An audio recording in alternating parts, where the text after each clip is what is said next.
Hello everyone, स्वागत है आप सभी का आपके अपने YouTube चैनल परीक्षा हॉल 24/7 पे। दोस्तों, जैसा कि आपको पता है, आने वाले समय में झारखंड में बहुत सारे कॉम्पिटिटिव एग्जाम्स कंडक्ट कराए जाएंगे और अगर आपको झारखंड के एग्जामिनेशन को क्रैक करना है, इसमें अपने नाम को मेरिट लिस्ट में लाना है, तो झारखंड जीके को मजबूत करना होगा और इस तरह से मजबूत करना होगा कि एग्जामिनेशन में सवाल ना छूटे। तो हमें इस तरह से पढ़ना होगा, इस तरह के कंटेंट को पढ़ना होगा जो एग्जाम ओरिएंटेड हो। दोस्तों, अभी तक हम लोग हिस्ट्री कवर कर रहे हैं, इसके बाद हम लोग पॉलिटी, ज्योग्राफी और इकोनॉमिक्स, तो बहुत जल्दी हम लोग कवर कर लेंगे, परेशान बिल्कुल नहीं होना है। हाँ, तभी हम लोग झारखंड की हिस्ट्री को कवर कर रहे हैं। तो झारखंड की हिस्ट्री में अभी तक हमने क्या देखा है? झारखंड के ऐतिहासिक परिचय को देखा है, ठीक है। उसके अलावा प्राचीन काल में झारखंड, प्रागैतिहासिक काल में झारखंड, उसके अलावा मध्यकाल में झारखंड हम लोग देख रहे हैं। मध्यकाल में झारखंड का एक वीडियो अपलोड हो चुका है, यह आज का दूसरा वीडियो है। तो देखिए, मध्यकाल में अगर झारखंड की बात करें तो मध्यकाल को दो पार्ट में बांट करके पढ़ा जाता है कि कौन कौन सी ऐसी महत्वपूर्ण घटनाएं हैं जो एग्जाम ओरिएंटेड है, एग्जाम के लिए महत्वपूर्ण है।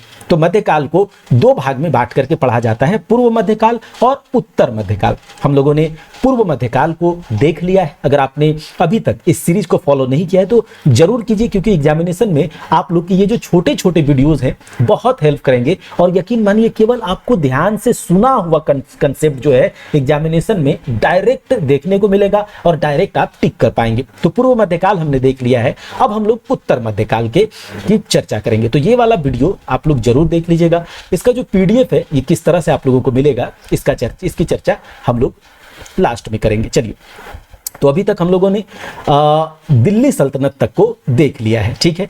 दिल्ली सल्तनत, अब उसके बाद हम लोग देखेंगे मुगल वंश के समय, मुगल कालीन झारखंड, यानी कि जिस समय दिल्ली की गद्दी पर मुगल वंश का वर्चस्व था, मुगल वंश शासन कर रहा था, उस समय उन सुल्तानों का, उन शासकों का प्रभाव झारखंड में क्या रहा है, इसको लेकर के महत्वपूर्ण घटनाओं पर चर्चा करेंगे। सबसे पहले हम बात करेंगे बाबर और हुमायूं की। तो बाबर के बारे में आप लोगों को पता होगा कि बाबर ने ही अफगानों को हराकर, यानी कि लोदी वंश को हरा करके, अफगानों को हरा करके 1526 में, ठीक है, 1526 में मुगल वंश की स्थापना करी। तो बाबर के बारे में इतना ही इंपॉर्टेंट है कि बाबर ने मुगल वंश की स्थापना कर दी, किसको हरा करके? अफगानों को हरा करके। तो याद रखिएगा, मुगल और अफगानों के बीच संघर्ष की शुरुआत हो गई, मुगल और अफगानों के बीच वॉर की शुरुआत हो गई। अब जब मुगलों ने अफगानों को मार के भगा दिया तो अफगान जो अफगान है वो दिल्ली से भाग करके बिहार और बंगाल वाले क्षेत्र में आकर के रहने लगे। और बिहार और बंगाल वाला क्षेत्र कौन सा क्षेत्र है? हमारा झारखंड वाला क्षेत्र, क्योंकि पहले बिहार, बंगाल, उड़ीसा, झारखंड सब तो एक ही में था। तो इसीलिए हम कहेंगे कि जो अफगान है, क्योंकि बाबर से हार करके बिहार, बंगाल वाले क्षेत्र में आकर रहने लगे और अपनी तैयारी करने लगे, क्योंकि अपनी तैयारी करेंगे तभी तो फिर से अपना वर्चस्व स्थापित कर पाएंगे। बिल्कुल सही बात है। अगर बात करें अफगानों की, कि झारखंड में अफगानों का क्या प्रभाव रहा है, तो एक नाम चर्चा में आएगा, शेर शाह। सूरी वंश का जाना माना नाम शेर शाह। देखिए, बंगाल के विरुद्ध संघर्ष के दौरान झारखंड को इसने अपना मार्ग चुना। ये इंपॉर्टेंट बात हो जाता है कि शेर शाह ने बंगाल के विरुद्ध संघर्ष के दौरान झारखंड को अपना मार्ग चुना। और इंपॉर्टेंट जितने भी इंपॉर्टेंट पॉइंट्स है सबको डिस्कस करेंगे, ध्यान से सुनिएगा।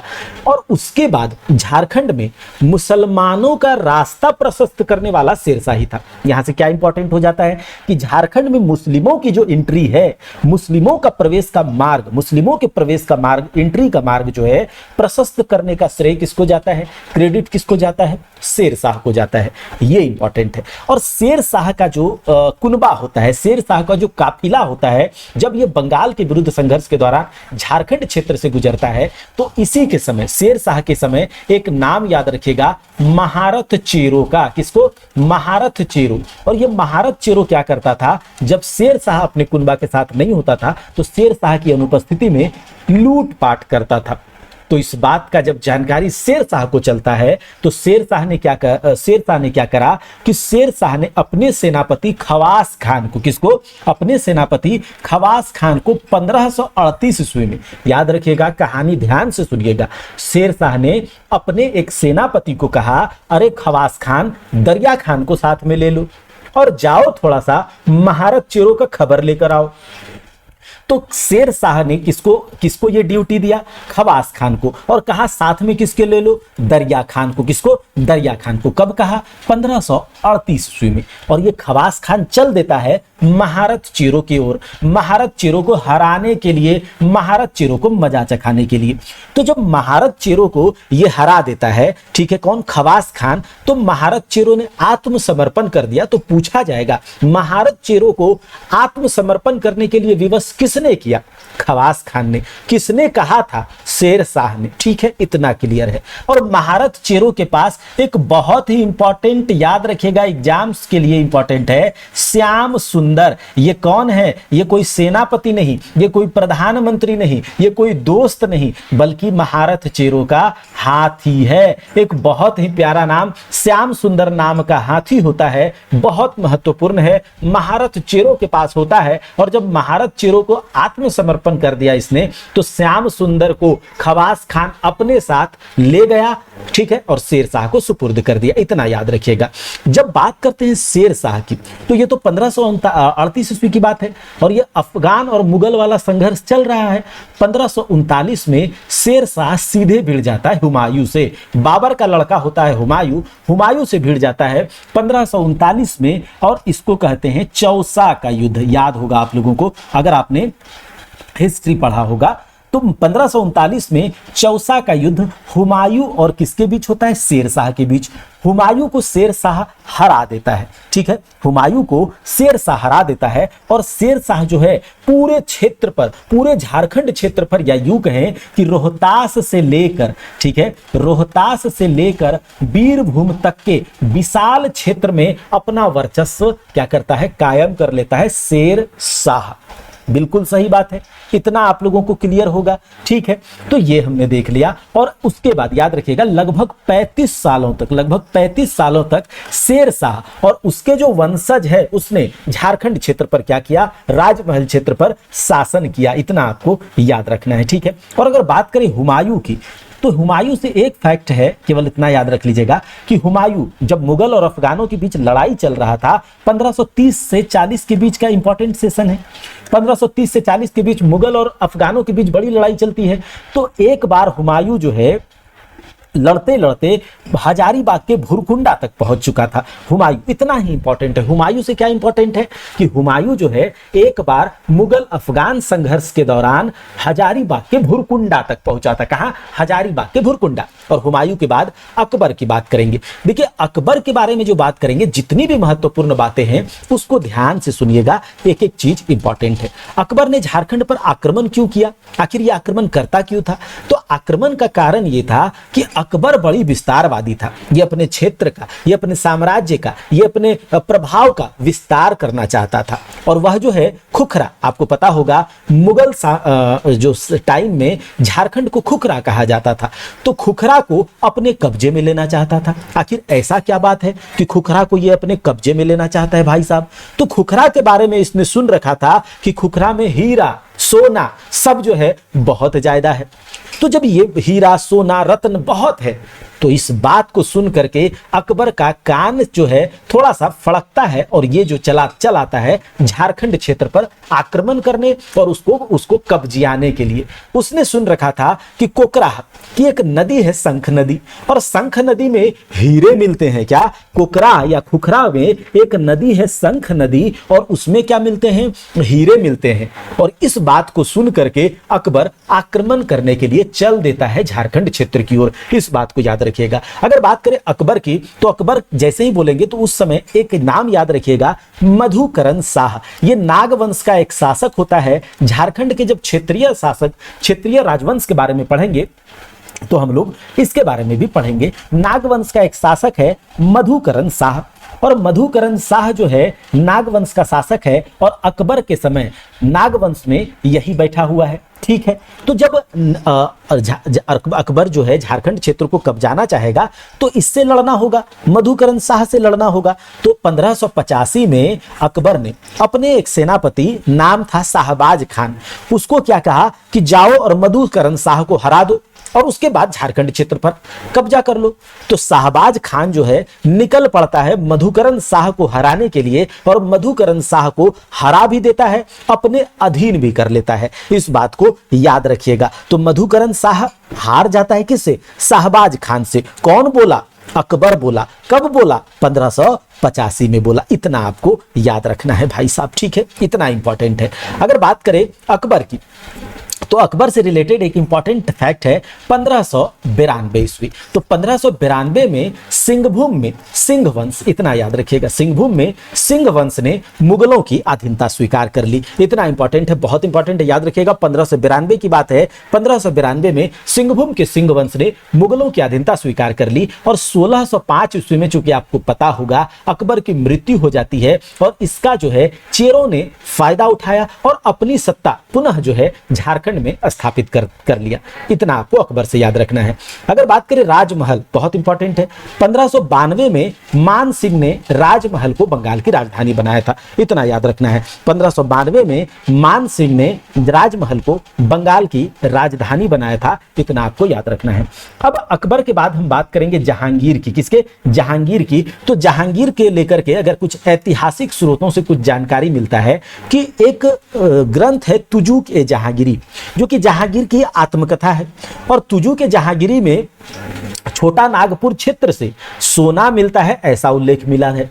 तुजू के जहांगीरी में स्थानीय लोग, यानी झारखंड के स्थानीय लोगों के द्वारा शंख नदी से हीरे प्राप्त करने के तरीकों का वर्णन किया गया है। ठीक है, तो किस में पूछेगा कि किस ग्रंथ में जो है स्थानीय लोगों के द्वारा शंख नदी से हीरे प्राप्त करने के तरीके का वर्णन है। तो तुजू के जहांगीरी किसकी आत्मकथा है? जहांगीर की आत्मकथा है। ठीक है।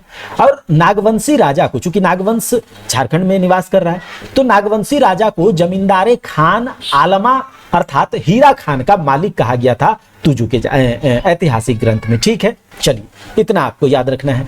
अब हम लोग बात करेंगे जब जहांगीर की, तो जहांगीर ने जफर खान को कहा कि देखो हीरा सोना है बहुत ज्यादा झारखंड क्षेत्र में, छोटा नागपुर क्षेत्र में, तो इसको हमको हथियाना है। हमारा बाप जो है इसको हथियाना चाहा था, वो भी गया था, हम भी जाएंगे। तो जफर खान को कहा कि काम करो, जाओ जफर, और वहां पर जाओ, अधिकार करो झारखंड में, हीरों की खान पर अधिकार करो, सबको लूट पाट करके ले आओ। तो ये क्या करता है? जफर खान जो है निकल पड़ता है। जफर खान निकल पड़ता है, लेकिन जफर खान जो है बीच में ही बीमार पड़ जाता है। बीमारी के कारण जफर खान की मृत्यु हो जाती है। बीमारी के कारण जफर खान की मृत्यु हो जाती है, और ये जो जहांगीर है इसका सपना चकनाचूर हो जाता है। इसका इच्छा जो है वो पूरा नहीं हो पाता है। लेकिन ये रुकने वाला नहीं था भाई साहब। इसने क्या कहा? जफर खान को, इसने कहा जफर खान के बाद इब्राहिम खान को कहा कि देखो वो तो नहीं कर पाया, वो तो मर गया बीमारी से, तो एक काम करो। जफर के बाद जहांगीर ने इब्राहिम खान को इसका जो है दायित्व दिया कि अब क्या करना है, तुमको जाना है झारखंड में, और झारखंड में जाकर झारखंड के में जो भी शासन कर रहा होगा उसको जाकर के हराना है। हीरों की खान पर, हीरों की नदी में विजय कब्जा करना है। ठीक है, तो वहां पर झारखंड में दुर्जन साल हुआ करता था, आपको ये भी याद होगा, ये भी ध्यान रखिएगा। दुर्जन साल ये भी नागवंशी राजा है। दुर्जन साल, तो पूछा जाए दुर्जन साल किसके समकालीन? जहांगीर के समकालीन। ठीक है, उसके बाद मधुकरण शाह किसके समकालीन? तो याद रखिएगा अकबर के समकालीन। ये सब याद रखना है।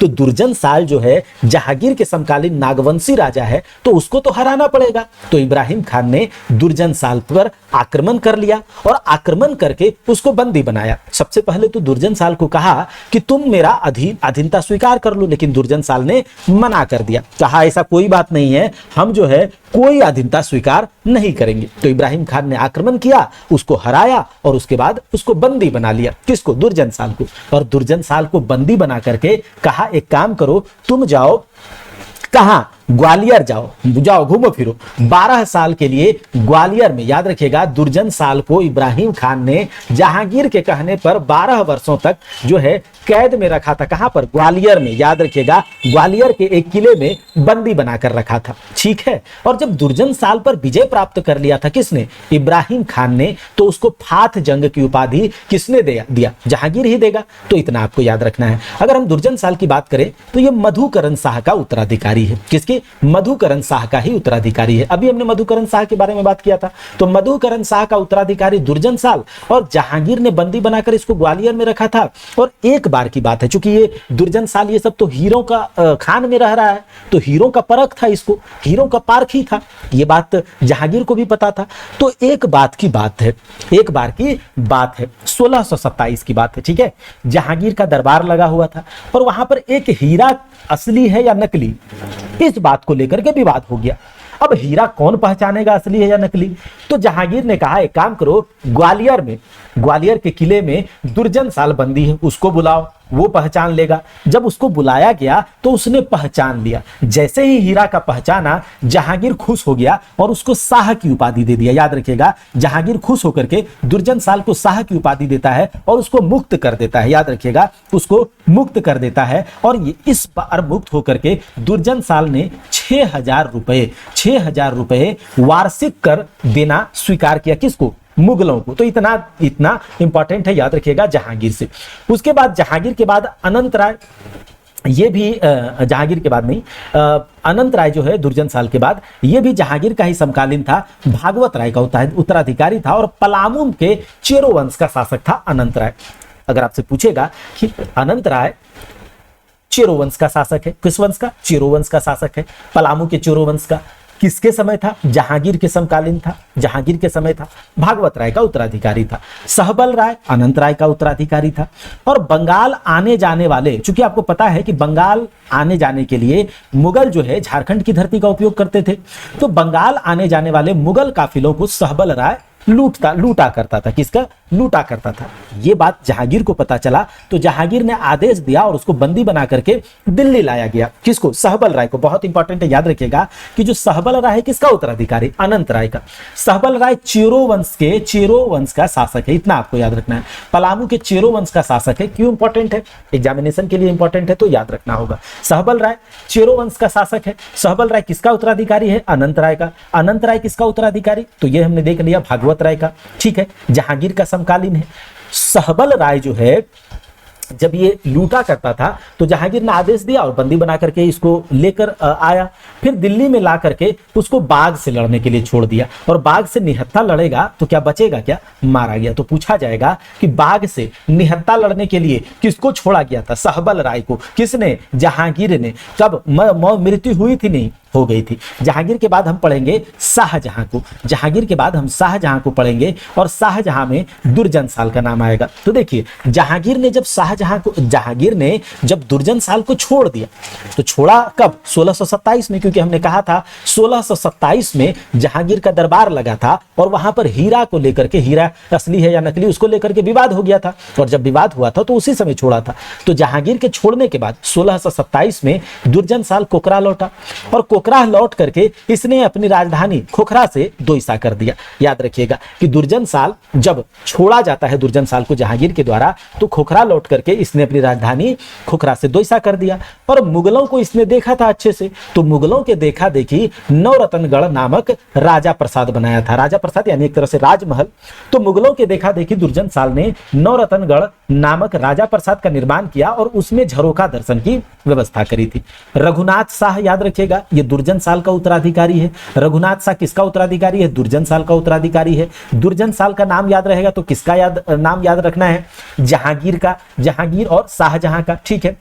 प्रताप राय, अभी हमने देखा था भागवत राय का उत्तराधिकारी अनंत राय, अनंत राय का उत्तराधिकारी सहबल राय, और प्रताप राय जो है ये चेरो वंश का शासक है, सहबल राय का उत्तराधिकारी है। याद रखिएगा, प्रताप राय किसका उत्तराधिकारी? सहबल राय का। याद करिए क्रोनोलॉजी से, भागवत राय का उत्तराधिकारी अनंत राय, अनंत राय का उत्तराधिकारी सहबल राय। सहबल राय क्यों याद रखेंगे? क्योंकि जहांगीर के आदेश पर वो बाघ से मारा गया था, ठीक है। तो सहबल राय का उत्तराधिकारी प्रताप राय, इसने पुराने किले का निर्माण कराया था पलामू में, ठीक है। पलामू में पुराने किले का निर्माण किसने करवाया? प्रताप राय ने करवाया। पलामू में पुराने किले का निर्माण किसने करवाया? प्रताप राय ने। उसके बाद शाइस्ता खान का नाम याद रखिएगा, ठीक है, कि शाहजहां ने पलामू पर अधिकार करने के लिए किसको भेजा था? शाइस्ता खान को। तो प्रताप राय, जिस समय शाहजहां जो है दिल्ली की गद्दी पर था तो पलामू के चेरो वंश का शासक था प्रताप राय, जो कि किसका उत्तराधिकारी था? सहबल राय का उत्तराधिकारी था। तो प्रताप राय जानता था कि किस तरह से हमारे पिताजी को जो है बाघ से मरवा दिया था ये लोग जहांगीर ये सब, तो हमको क्या करना होगा, चूंकि हम उतने शक्तिशाली नहीं हैं, तो प्रताप राय ने संधि करना बेहतर समझा। तो शाइस्ता खान को भेजा था पलामू पर और प्रताप राय ने संधि कर लिया। भूपाल राय प्रताप राय का उत्तराधिकारी था और मेदिनी राय भोपाल राय का उत्तराधिकारी था। ये मेदिनी राय बहुत इंपॉर्टेंट है, याद रखिएगा, बहुत शक्तिशाली राजा है। चेरो वंश का, पलामू में चेरो वंश का शासक है मेदिनी राय और बहुत शक्तिशाली है। चेरो वंश का या चेरो वंश का जो पलामू में शासन काल है तो उसका स्वर्ण काल कहा जाता है मेदिनी राय के शासन काल को। ठीक है, अब हम लोग देखेंगे शाहजहां के बाद औरंगजेब को।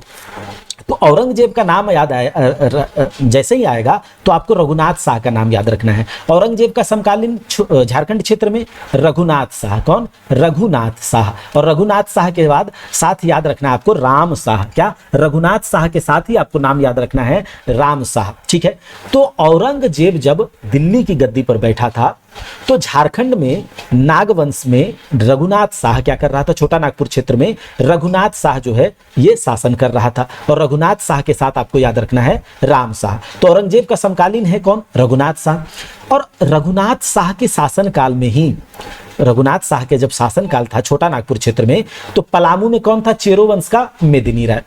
तो मेदिनी राय ने आक्रमण किया था रघुनाथ शाह के ऊपर। याद रखिएगा, मेदिनी राय जो कि चेरो वंश का शासक है, इसने आक्रमण किया था रघुनाथ शाह के ऊपर, इतना आपको याद रखना है। और मेदिनी राय ने आक्रमण करके एक विशाल फाटक अपने पुराने किले के निकट नए किले में लगवा दिया। ठीक है, तो नए किले में लगवाया। याद रखिएगा कि पुराना किला का निर्माण किसने किया था? अभी हमने देखा था कि पुराने किले का निर्माण प्रताप राय ने किया था पलामू में, तो उसी पुराने किले के पास नए किले का निर्माण मेदिनी राय ने करवाया था। और मेदिनी राय जो है रघुनाथ शाह पर आक्रमण करता है। ठीक है, बहुत बहुत गंदा वाला आक्रमण करता है, बहुत लूटपाट करता है और एक पत्थर का विशाल फाटक जो है ये यहां से लेकर जाता है। ये इंपॉर्टेंट है, याद रखिएगा इस बात को। और मेदिनी राय ने पलामू के पुराने किले के पास ही नया किला का निर्माण करवाया और दोईसा से जो ये लेकर आया था पत्थर का विशाल फाटक, उस फाटक को इस किले पर लगवा दिया, जिसका नाम इसने नागपुर दरवाजा दिया था। इंपॉर्टेंट है, याद रखिएगा।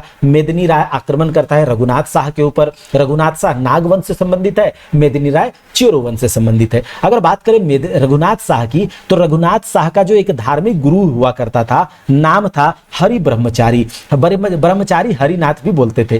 तो हरि ब्रह्मचारी जो थे रघुनाथ शाह के धार्मिक गुरु थे, याद रखेंगे इस बात को। तो रघुनाथ शाह भी धार्मिक था, बड़ी अच्छा आदमी था, बड़ी धार्मिक था। तो हरि ब्रह्मचारी ने राम सीता मंदिर का निर्माण करवाया था। याद रखिएगा, रघुनाथ शाह के समय ही हरि ब्रह्मचारी ने राम सीता मंदिर का निर्माण करवाया था। ठीक है, और एक बात और याद रखिएगा कि रघुनाथ शाह के ही समय में, रघुनाथ शाह के ही शासन काल में मदन मोहन मंदिर का निर्माण रांची में करवाया गया था। और मदन मोहन मंदिर का निर्माण अगर पूछा जाए वर्स्ट केस में, अभी तक तो पूछा नहीं गया है और उतना इंपॉर्टेंट भी नहीं है, लेकिन याद रख लीजिएगा, लक्ष्मी नारायण तिवारी। कौन? लक्ष्मी नारायण तिवारी जो है, इसने मदन मोहन मंदिर का निर्माण रांची में करवाया था रघुनाथ शाह के समय। और हरि ब्रह्मचारी जो कि रघुनाथ शाह का धार्मिक गुरु था, उसने राम सीता मंदिर का निर्माण करवाया था। ठीक है, और कहां पर करवाया था? तो चुटिया में करवाया था, ये भी याद रख लीजिएगा। ठीक है, अब चलिए, राम शाह रघुनाथ शाह का उत्तराधिकारी है और एनी शाह राम शाह का उत्तराधिकारी है। देखिए, दाऊद खान, औरंगजेब ने दाऊद खान को पलामू पर आक्रमण करने के लिए भेजा था। अब बात कर लेते हैं थोड़ा सा मेदिनी राय की। पलामू से सिंह द्वार को लाकर और औरंगाबाद में लगा दिया। चेरोवंशी शासकों का सबसे शक्तिशाली शासक था, इसीलिए इस काल को मेदिनी राय के शासन काल को चेरो वंश का स्वर्ण युग कहा जाता है। याद रखिएगा, औरंगजेब के मुस्लिम बनने के आदेश का इसने अस्वीकार कर दिया था।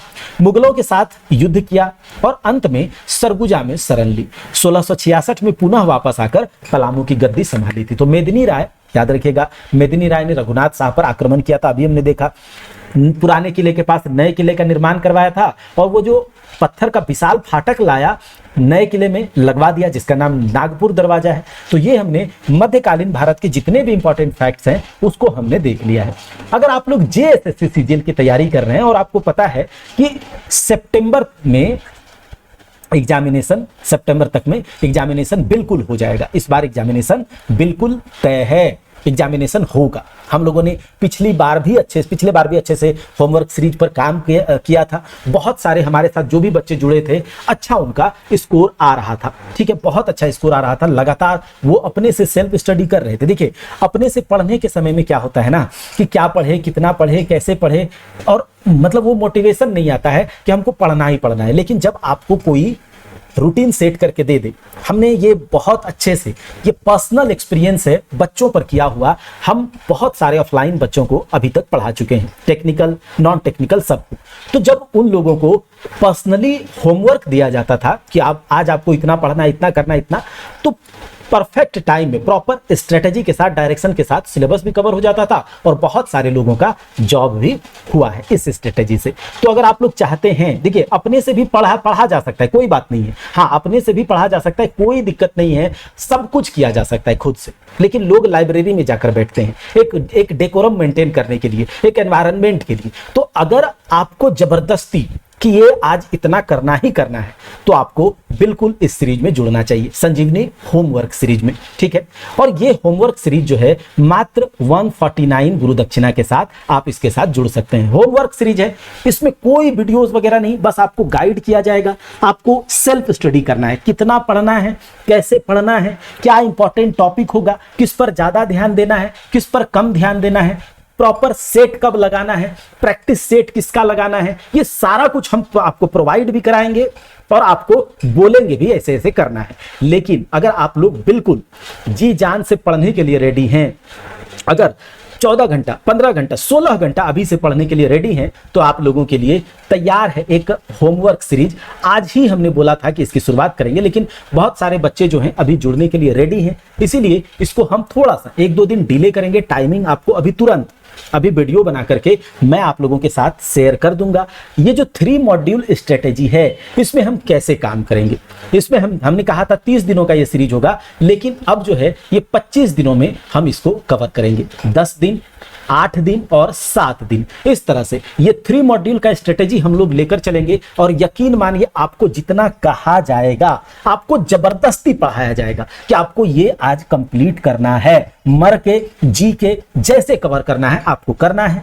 और जब आपको स्ट्रेटेजी दिया जाएगा, जब रूटीन दिया जाएगा, तो आप जरूर काम करेंगे। तो डेली होमवर्क जो है आएगा 3 मॉड्यूल स्ट्रेटेजी, जिसमें कि 10 दिन, 8 दिन और 7 दिन को बांटेंगे, यानी कि 25 दिन। एक राइट स्ट्रेटेजी पर काम करेंगे। पहले भी हमने इस चीज को कर रखा है। बीच में हमारी तबीयत बहुत ज्यादा खराब हो गई थी, जिस कारण से वीडियोस नहीं बना पाते थे, YouTube पर भी हम नहीं आ रहे थे।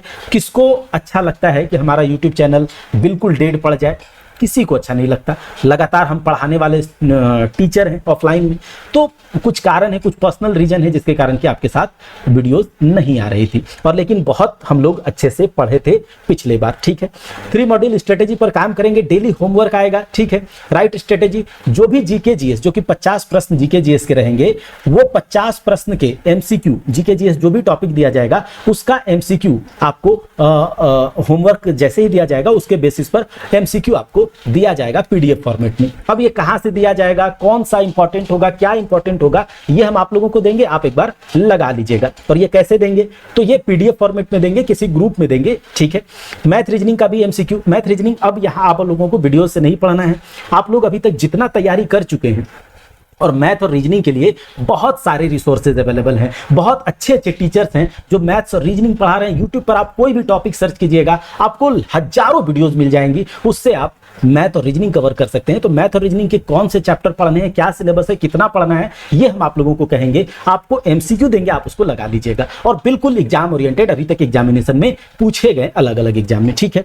अगर बात करेंगे झारखंड जीके और कंप्यूटर, तो देखिए, अगर आप हमारे साथ जुड़ते हैं तो ये जो झारखंड जीके का पीडीएफ है, ये आपको उसी ग्रुप में प्रोवाइड कराया जाएगा, ठीक है। उसके अलावा आने वाले समय में हम किसी अच्छे बुक से भी या फिर किसी टॉपिक को कवर करवाएंगे, लेकिन झारखंड जीके जितना आपको पीडीएफ दिया जाएगा, जितना पढ़ाया जाएगा, उसका पीडीएफ आपको देख लेना है एक बार सरसरी निगाह से। उड़ान वाला जो हमने सीरीज करवाया है 30 दिनों का एमसीक्यू वाला, उसको भी हम होमवर्क सीरीज में रखेंगे, वो आपको देख लेना है। तो झारखंड जीके का जो हम यहाँ पढ़ाएंगे जाएंगे, उड़ान वाला जो सीरीज है और जो हम पीडीएफ आपको प्रोवाइड कराएंगे। ठीक है, जो भी पीडीएफ चाहे वो किसी बुक का भी होगा उतना ही आपको कट्टी से पढ़ना है। ठीक है, कंप्यूटर का जो हमने पढ़ा रखा है कंप्यूटर का कोर्स, उसका पीडीएफ आप लोगों को देंगे और एमसीक्यू वाला एमसीक्यू भी आप लोगों को कंप्यूटर का मिलेगा। 20 प्रैक्टिस सेट। ठीक है, आप लोग अगर अभी मार्केट में कोई भी प्रैक्टिस सेट खरीदने जाएंगे तो आपको क्या प्राइस पड़ेगा ये आप लोग खुद से जानते हैं। तो आप लोगों को मार्केट के अच्छे प्रैक्टिस सेट जो है, अलग अलग प्रैक्टिस सेट से 20 प्रैक्टिस सेट हम आपको देंगे पेपर 3 के, 10 प्रैक्टिस सेट जो है पेपर 1 के यानी हिंदी इंग्लिश वाला देंगे। रिवीजन करने के लिए आपको नोट्स हम प्रोवाइड कराएंगे। अगर आपने नोट्स बना रखा है तो आप उससे करेंगे। कौन से बुक से पढ़ेंगे उसके लिए हम इस होमवर्क सीरीज के लिए क्या बुक हम लोग क्या बोलते हैं फॉलो करेंगे, क्या कुछ करेंगे, सब कुछ हम बताएंगे एक वीडियो के माध्यम से। तो साइंस के लिए रिवीजन नोट्स हम आप लोगों को देंगे या खुद से पढ़ सकते हैं आप अपने से। ठीक है, हम आपको बोलेंगे ये पढ़ना है। झारखंड जीके का 2000 एमसीक्यू का पीडीएफ आपको हम यहां से प्रोवाइड करवाएंगे और शॉर्ट समरी जो पीडीएफ है, शॉर्ट समरी झारखंड के जीके का शॉर्ट समरी वाला पीडीएफ देंगे। ठीक है, 15 डेली करंट अफेयर्स यानी कि आपको करंट अफेयर्स का एक मैगजीन जो एग्जामिनेशन से पहले आपको स्पीडी का मैगजीन पढ़ के जाना है वो यहीं पर आपको करवा देंगे। और कुछ कुछ इंपॉर्टेंट टॉपिक्स जो स्टैटिक जीके से है, स्टैटिक जीके जो कि पूछा जाता है, उन इंपॉर्टेंट टॉपिक का पीडीएफ आप लोग को यहाँ मिलेगा। और ये सब कुछ अगर आपको इसमें थोड़ा सा भी लगता है कि 149 जो है लगा देंगे तो हमारा बहुत ज़्यादा जायदाद चला जाएगा, तो आज आपको बता दें कि 300 रुपया में एक मूवी का टिकट भी नहीं मिलता है। ठीक है, तो इसीलिए अगर आप लोग इसमें जुड़ना चाहते हैं तो आपको डेली होमवर्क सीरीज अच्छे से आप पर मेहनत किया जाएगा। ठीक है, सोचा जाएगा, तो इतना बहुत कम है, आप लोग इसके साथ जुड़िए। ठीक है, किसी भी तरह की जानकारी अगर आपको चाहिए तो इस नंबर पर कॉल कर लीजिएगा, हम आपको जानकारी देंगे। नहीं तो आपको इतना पता चल गया है। हाँ, डेट जो हमने कहा था आज से अब 25 दिनों का ये स्ट्रेटेजी हो और एक वीडियो के माध्यम से हम सारा कुछ बता ही देंगे। तो 25 दिनों में हम कवर कर लेंगे। आप लोगों को पढ़ने के लिए रेडी रहना है। बुक्स जो है हम अभी बताएंगे कौन से बुक लेकर के हमको फॉलो करना है। ज्यादा अगर पढ़ेंगे, जैसे कि आपको पता है कि जब लास्ट ओवर चलता है तो हमको चौका छक्का लगाना पड़ता है, तो उसी तरह से हमारी स्ट्रेटेजी रहेगी। बीस्ट मोड ऑन करके पढ़ाई करना है। किसी भी तरह की जानकारी इस नंबर पर आप कॉल कर सकते हैं, बाद बाकी वीडियो के माध्यम से हम बता ही देंगे।